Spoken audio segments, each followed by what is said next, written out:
Bom dia, boa tarde, boa noite, tudo bem com vocês? Espero que esteja. Se não tiver, vai ficar para a glória de Deus.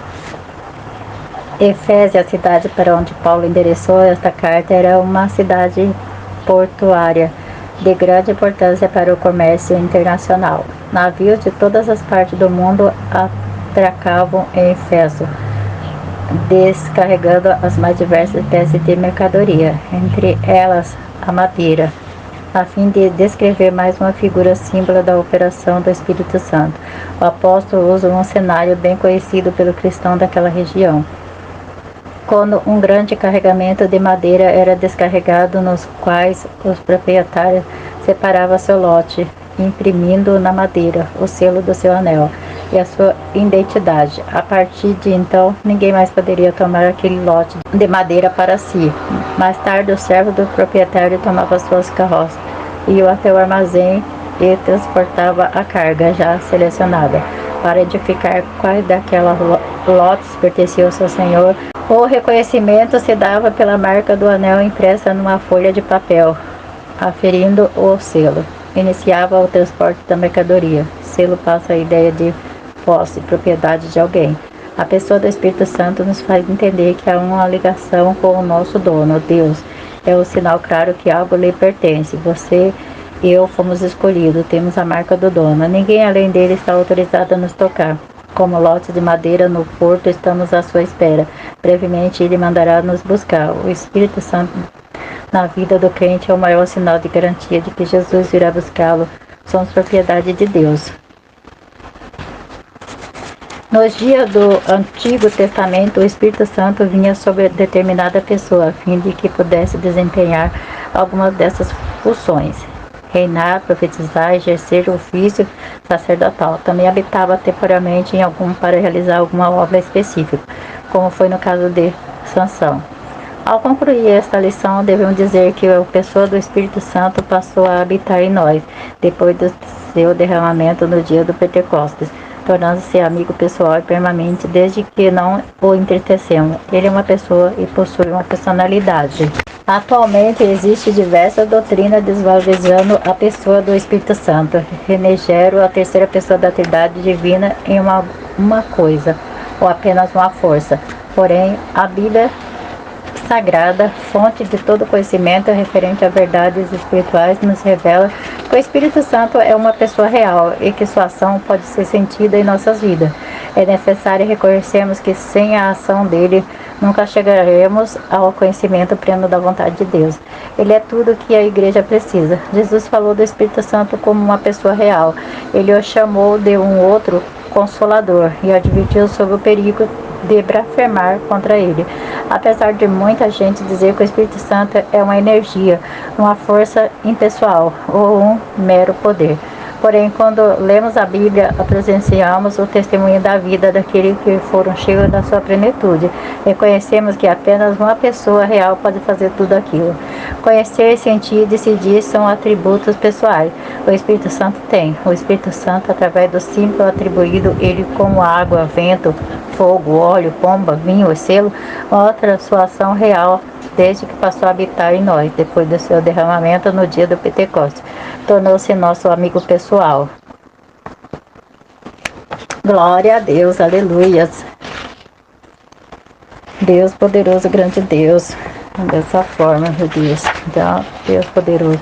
Imagine que você tem uma conta corrente e a cada manhã você acorde com um saldo de 86.600 milhões.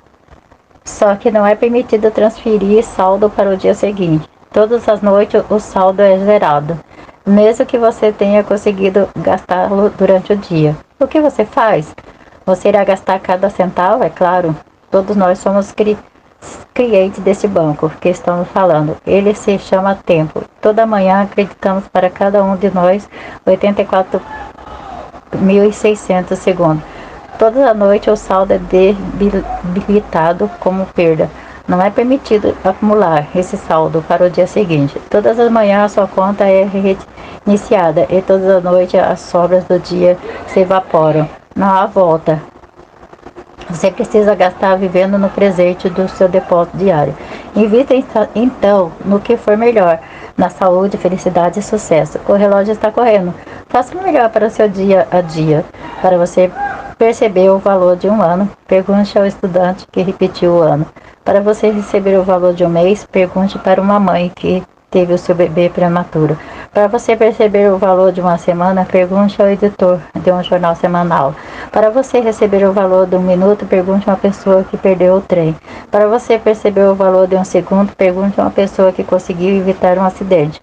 Para você perceber o valor de um milésimo de segundo, pergunte a alguém que venceu a medalha de prata em uma Olimpíadas.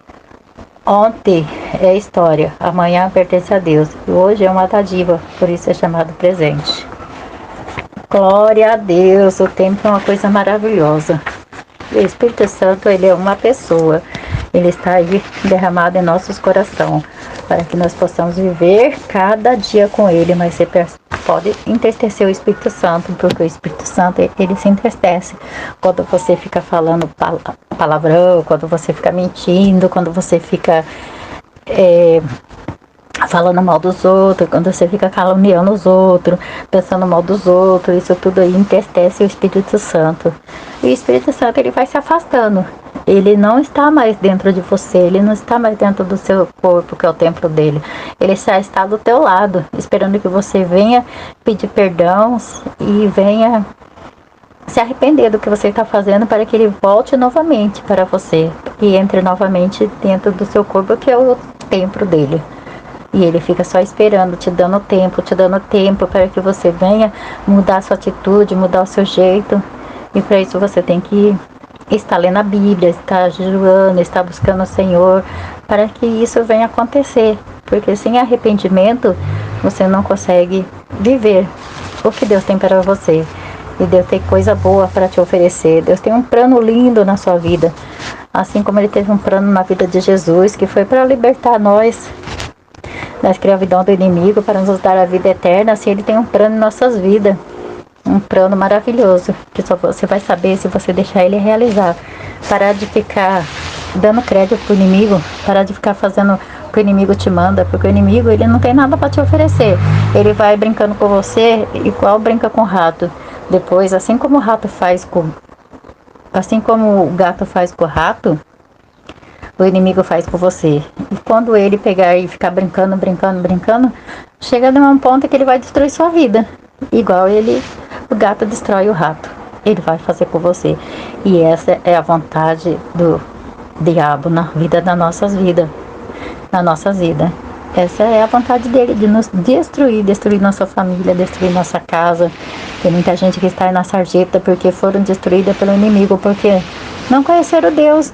Mas quando elas conhecem Deus, se arrependem e começam a viver a vida com Deus, ele retribui tudo de volta, ele dá tudo de volta, dá a esposa, dá os filhos, dá tudo, o casamento que estava desfeito, Deus faz de novo, ele faz um novo casamento, porque a mesma pessoa, pode ser, se a pessoa já morreu, ele faz com outra, mas Deus, ele nos abençoa e restaura a nossa vida, mas bastante nós temos que viver para Deus. Esta palavra ela se encontra em João, capítulo 14, 25 e 26, que diz assim: mas quando o Pai enviar o Consolador para me representar e por consolar, eu quero dizer o Espírito Santo, ele ensinará muitas coisas a vocês e recordará também todas as coisas que eu mesmo tenho dito a vocês.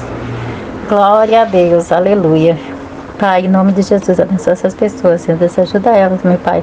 Pai, em nome de Jesus, leva elas, meu Pai, para o caminho que elas devem andar, Senhor.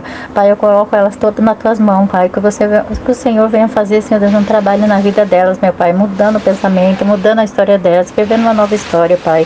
Pai, em nome de Jesus, abençoa esse Brasil, abençoa esse povo, abençoa, Senhor. Pai, se ainda o mundo não acabou, meu Pai, porque ainda tem muitas pessoas que precisam ouvir a tua palavra, que precisam, Senhor Deus, meu Pai, te conhecer. Pai, em nome de Jesus, meu Pai, que essas pessoas possam te conhecer, meu Pai, possam estar, Senhor Deus, meu Pai, na tua casa, te buscando e te adorando em espírito e verdade. É o que eu te peço e te agradeço, em nome de Jesus. Fique todos na paz do Senhor Jesus.